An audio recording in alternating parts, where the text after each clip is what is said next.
نالے محبوب علیہ السلام نے اٹھ دے منہ دے قریب کان مبارک فرمائے نے.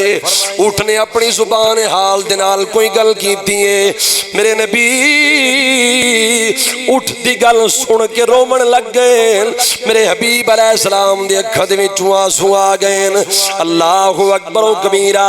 صحابہ کرام نے آکھے یا رسول اللہ اے سونیا تس رو رہے ہو, محبوبہ وجہ کیا ہے, کیوں رونے ہو؟ میرے حبیب علیہ السلام نے فرمایا اے میرے غلامو آج اس اٹھ نے اپنی بھوک دی شکایت کی دیئے.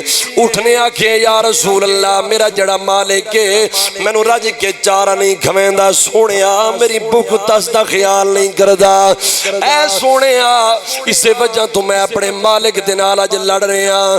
سونیا ایک بھوکا رکھ دے, دوجا میں نو جھلا تے پاگل آکھ دے. اللہ اکبر و کبیرہ. میرے نبی اٹھ دی بھوک ویکھ کے غم بھری داستان سن کے رو پے. میرے حبیب علیہ السلام دی عظیم ذات دے غلاموں خود سوچو جے کر اٹھ بھوکا ہوئے میرے نبی نو تکلیف پہنچ دیئے, جے کر تیرا میرا پڑوسی بھوکا ہوئے میرے نبی کتنے تکلیف زدہ ہونگے. اس واسطے سانو چاہیے کہ خیال رکھو اپنے پڑوسیاں دا. میرے نبی سرکار کو اٹھ دی بھوک برداشت نہیں تھی تے کیا خیال ہے اپنے امتیاں دی بھوک برداشت ہونی ہے.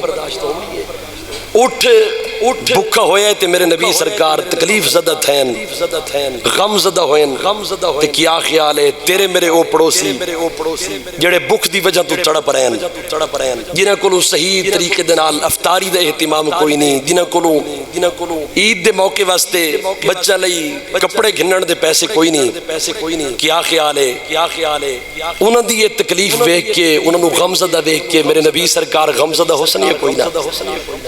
میرے نبی سرکار نو پریشانی پہنچی ہے کوئی نہ. تو نبی سرکار دی رضا کس گل دے اندر ہے کہ اسا مخلوق خدا دے نال محبت کر دے رہے ہیں, خالق کائنات دی مخلوق دے اوتے رحم کر دے رہے ہیں. میرے نبی پاک نے فرمایا ہے اگر چاہندے ہو کہ کائنات دا رب تھوڑے اوتے رحم فرماوے تو فرمایا بل تساں رب العالمین دی مخلوق دے اوتے رحم کر دے رہے ہیں جو خالق کائنات دی ذات نے تھوڑے اوتے کرم نوازی فرمانی ہے. اور بل اے جڑا روزہ ہے اے بھی سانو ایہو ہی سبق عطا کر دے کہ فجر تو لے کے شام تک بھوکا تے پیاسا رہے تاکہ تینوں کسے غریب دی بھوک دا احساس ہوئے, غریب دی بھوک دا احساس ہوئے, بل دل وچ غریب دے بارے رحم پیدا ہوئے.